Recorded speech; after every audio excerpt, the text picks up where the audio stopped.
Welcome to the Quintessential Podcast. I am your host, PA, and my co-host, Callie Dash. And today we got a special, legendary BET comic view. Shuckey Duckey, quack, quack. Quack, quack back, nigga. Hey, this is a legend. It's good to have you here. I know you just came in from Kansas City. Long drive, you tired. How was Kansas City? Kansas City was good. Yeah. It was real good. So what you do? You had a back-to-back show? Yeah, I had 4 shows in Kansas City. Four. 2 shows on Saturday. 2 shows on Friday, 2 shows on Saturday. Wow. And they got better and better every time I did it. I feel good. Already. So were the people surprised? Were they happy to see you? They were surprised because, see, I was doing it for Tony Woods. Tony Woods called me and did a show for me in Plano. Right. And so he asked me, can I come to Kansas City? You know, right. So, you know, I had one of them buddy passes. Went on up there, right up there, and couldn't get it back because the buddy pass wasn't working on the way back. Oh, man. Only one way. Only one way. One way, buddy. But it took you to the money, huh? Everything ain't about the money. It's the fun and the love that I have for comedy. Right. So therefore, I go where it is to go to shine. The money will come. Right. Money will come. So how do you feel about the new comics on the scene right now? What you think about it? Well, you know, it's a new time and era. The internet can change the game. You know, back in the day when we was coming up, we had to work on our act and then try to get exposure, like BET, Comic View, HBO, Def Jam, right. Showtime at the Apollo. But now the young comedians can get on the internet, get exposed, and get popular. Right. But then sometimes they act ain't together, so they got to start working on their act. So it's a reversal. So it's a difference. Ain't there's a different exposure. So, see, some people got the talent and some people don't. People Everybody, I don't care how many times you get on television, where you get on HBO, right. BET, it don't guarantee you're going to be a hit. Right. There's some people been on television about 20,000 times and you still don't know who they are. Right. There's a person been on there one time, everybody know who they are. I've seen some comedians go to the Improv, and I've seen them work on their material, and then I've seen them go to Netflix with their actual material. Have you done anything like that recently? No, I haven't done anything like that. What's been going on with you? Are you on tour now? I kind of feel like you're on tour. Tell us a little bit about what's going on. I'm going to tell you something. When I made my money, I bought me a barbershop, a church building, and a rental property. Okay. I collect rent, boot rent, tithes, and offering. What about all those things gonna pay you? So I work when I want to. I don't work because I have to. Exactly. You know what I'm saying? What about short-term rentals like Verbo, Airbnb? Ain't that sophisticated. Okay. I had to go in there with a bat and get my rent money. With Airbnb, you can get rent money every night, though. Well, I know the Airbnb system, but you know I'm not set up for that right now. Okay, perfect. I can get set up for it, but I'm not into that. That's not what you got going on. Into it. Tell us what you do got going on right now, though. Well, like I said, I'm doing. Tony Woods is calling me, so I'm doing a lot of stand up with him. I got a lot of shows on the table. I got South Bend, Indiana. When is that? That's going to be I forgot April the 2nd. Yeah, because you told me it was booked April 2nd is that, and then I've I've got something May 7th. That's going to be in Maryland. Mm-hmm. Then I've got something that they called me for in August. It's going to be Pierre, a lot of other comedians, Chris Thomas, a lot of the Def Jam comedians, you know, call it the Legends of Comedy. We're doing something I need August, some tickets. I need some tickets. 27th. I need some tickets. August the 27th? You're going to need some plane tickets, too, because I just need the tickets. I'll get there.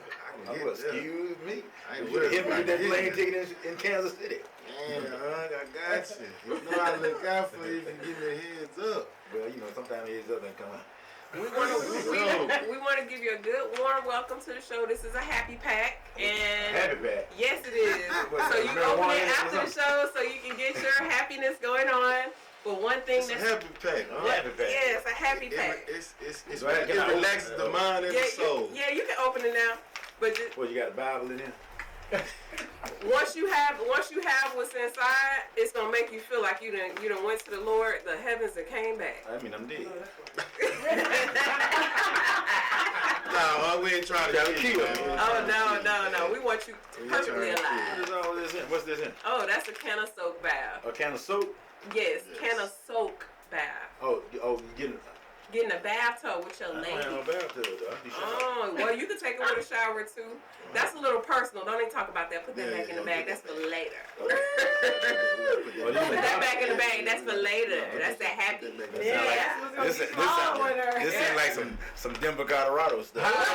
It might be. Yes, sir. All right, well, thank y'all so much for that. Yeah, that's what everybody get. Once they come on the show and do their interview, you know, we try to make it to where you kind of at home. That's why we offer some sandwiches. We got the cake.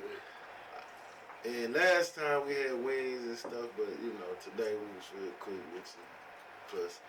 And another thing, what type of situations have you faced in your career that you were unsatisfied with? Situations? Yeah, that you was unsatisfied with. Dealing with them women, goddammit. Dealing with them women. I was unsatisfied. Man. Come on, that ain't no career. Oh man, when you wait, hold on. When you into entertainment, What's up? when you into entertainment, Right. and you ain't got to be the biggest artist, but when people perceive you and see you on stage, and then see you on television, they perceive that you're rich. They perceive that you're famous. They feel that everything is easy. Right. So people start coming at you all kinds of ways. Everybody's intentions coming at you ain't good. Right. You know what I'm saying? But everybody that pats you on your back ain't for you, and everybody that criticize you ain't against you. Right. So you got to know, got the wisdom to know the difference Between the two. Right. You know. So, but it's always gonna be some challenges, you know. But you got to stick with it, stay with it, be it. But you got, first of all, you got to love it.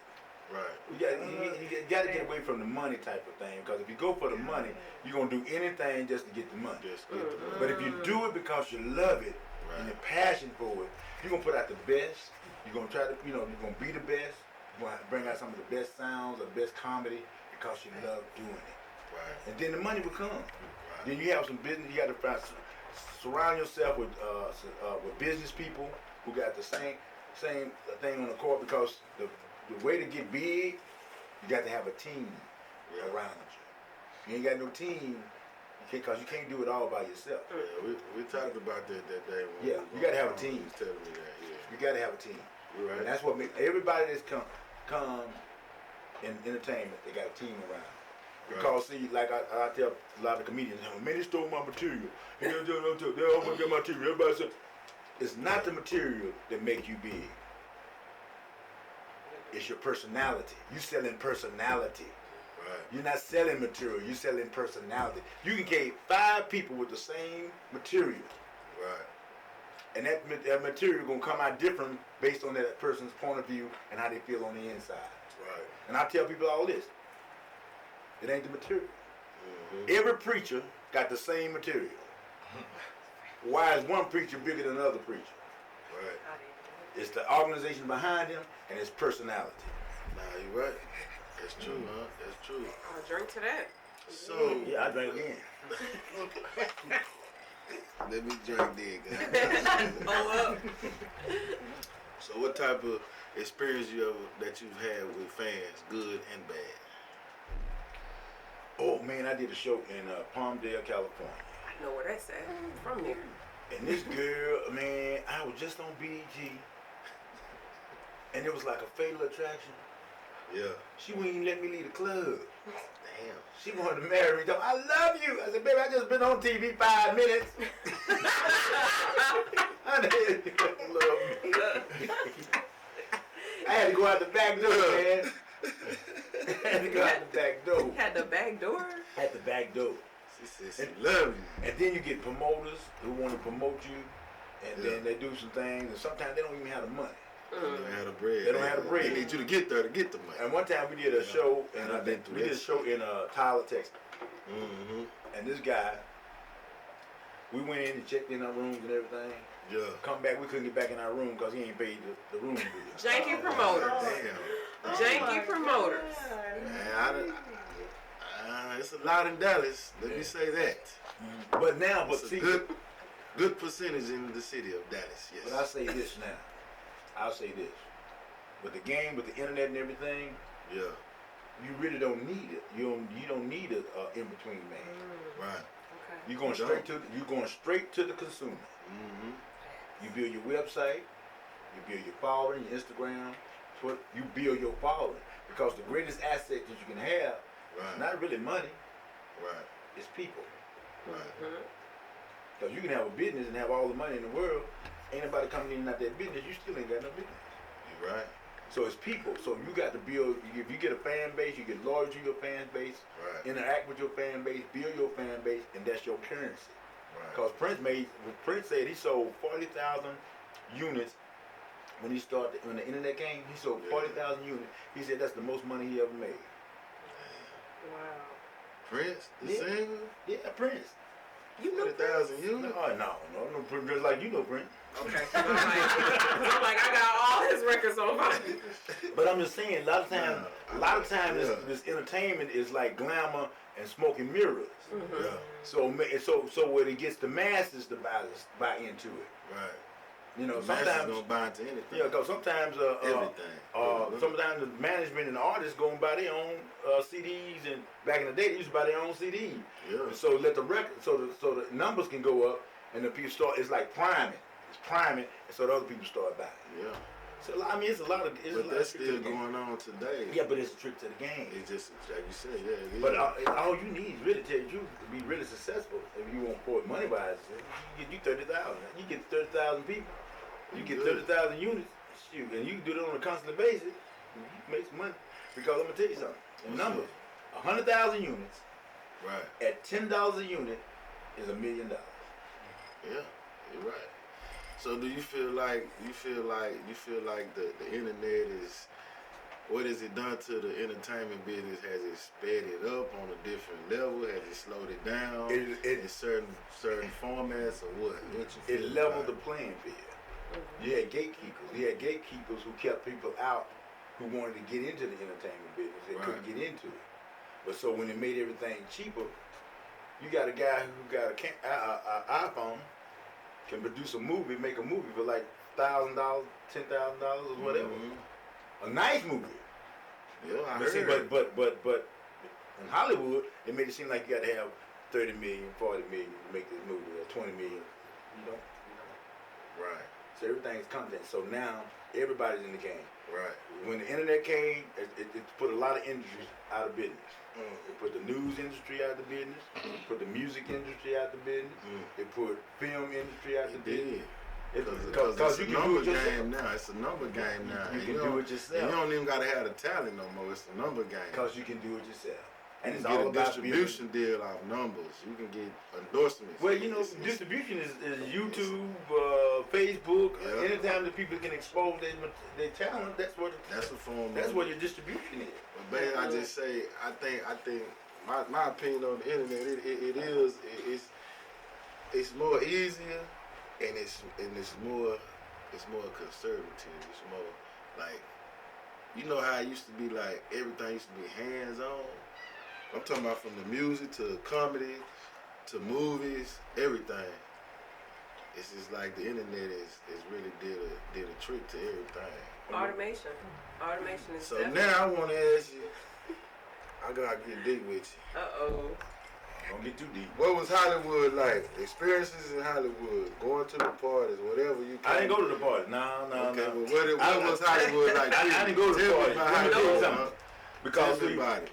see, I grew up learning about how people get you trapped into these contracts Yeah. perpetually, when, you know, because I didn't know what perpetually was. Right. I mean, in the universe, so they can own your likeness, your name, your likeness, and all that type of stuff. So I kind of knew a little of that stuff. And plus, a Right. white guy and hit me to a lot of that stuff, you know. And so I had a agent in L.A.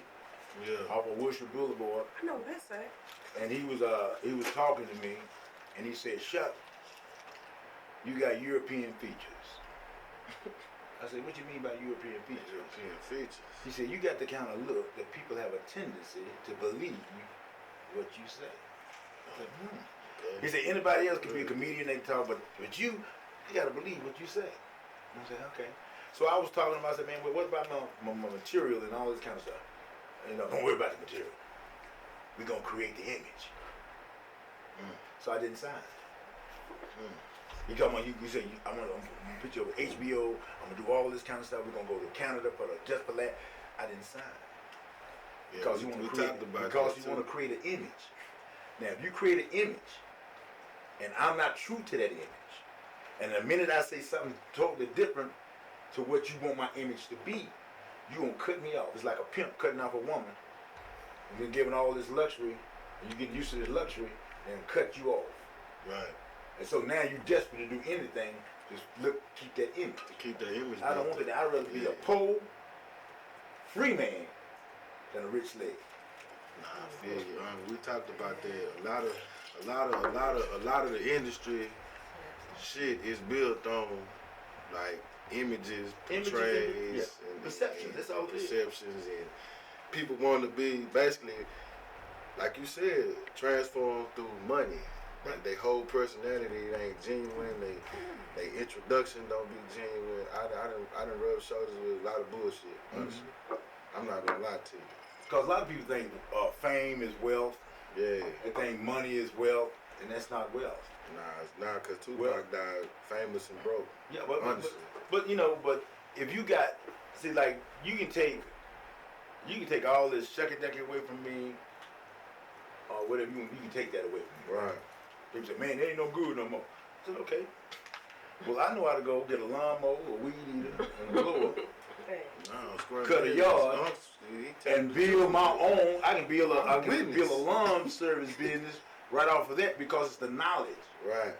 It's the resources and the intelligence. That's where wealth is. Because, I mean, people can strike and take a lot of stuff away from you. But if you got that the intellect to know how to say, okay, this situation, I'm going to change this situation right Right. here. You can change it. It's all up to you. You can change your circumstances. You can change it. You can. So change do you feel like the attention you got when you first got on TV to right now, has it changed as far as like relationships, friendships, family members, and all? Well, how you feel? What's tell me about that? I tell you that when I just want to know. When I was just a regular guy, Yeah. My auntie came to me and said, can you loan me $5, $10? I got it. And then when I got on television, she said, can you loan me $5,000, $10? All right. That joke will change. Gotta change. And then and then when you weren't a very attractive guy, no women paid you no attention. Right. But now you get on television, and so here come women coming from everywhere. Oh, Shuckey Duckey now. Well, you know they come from everywhere. Yeah, but I'm saying, come with it. But they come with it. But I'm saying, come with it. I told a young comedian this. I told a young guy, this guy was a very handsome guy. He was a young comedian. Man, he handsome. Yeah, I can say that. I'm old school. I can say what I fuck. I messing with you. But he was a handsome guy, and he was getting into comedy. Yeah. And I told him, hey, look at me. I said, you're a very handsome guy. I said, but do not try to screw all of these girls, because they're going to mess your career up. And about 10 years later, he came back to me, and he said, I thank you, man. I thank you for. I was like, yeah, because I said they will mess your career up. They will. Because you go to these different places, they'll say they for you, but they ain't really for you. They want that attention because you giving them attention, and then they get some kind of brownie points because they know. So if you're gonna be serious about your career, be serious about your career. Yeah. Because you want them to be a fan. Long as they're a fan, they'll buy everything you got. Right. The minute you have relations with them, they want you to give them everything. Right. And then you're up the wall. So have you ever been in a situation to where a so-called fan tried to destroy your character? I can't talk on it on the grounds of the. On the ground? I can't talk about it. Are you gonna plead the fifth? I'll plead the fifth on this one because I'm gonna talk about it at one time, but I ain't gonna talk about it now. We can talk about it, me and you. We ain't can have a drink. We'll talk Yeah, What? that's fine. I want dig it. to talk about What's who up? influenced you into becoming a comedian. Who were you looking at? Nobody. Nobody. It was nobody that made you laugh. You like, I'm gonna make people laugh. I'm old school. I grew up. I didn't grow up to want to be a comedian. Okay. James Brown was my idol. I want to be James Brown. That's what I feel good.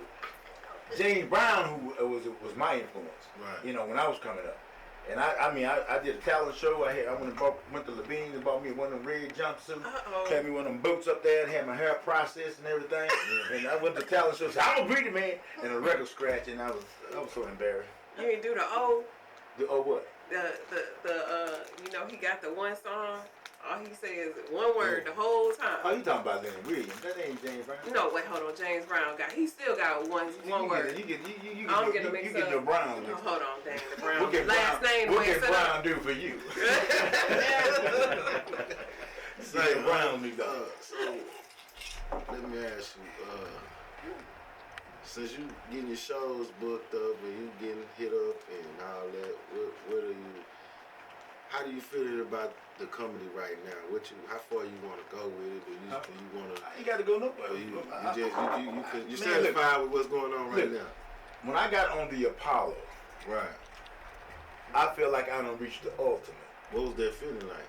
Oh man, it was for them to accept me. I'm from Texas and I'm going to New York, and I'm saying Shuckey Duckey, and they laughing and give me a partial standing ovation.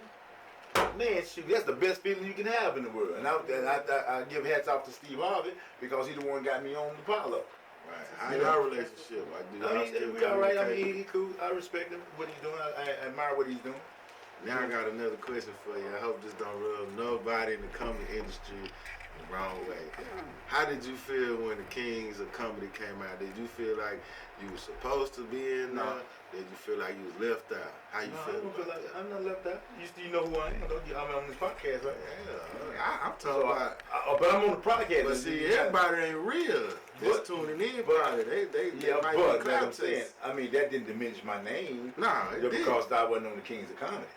Do you feel like though that me personally, from me to you, not even saying that because you're my uncle, I think you should have been on there. Well, that's how I feel. Everybody has their opinion. Yes. I think you should have been on there. Everybody's tied to their opinion. I think you should have been on there. What about the women? What about the women in comedy? There's a lot of women coming out now, doing their thing, making us laugh, making us feel good. How do you feel about them coming into the industry?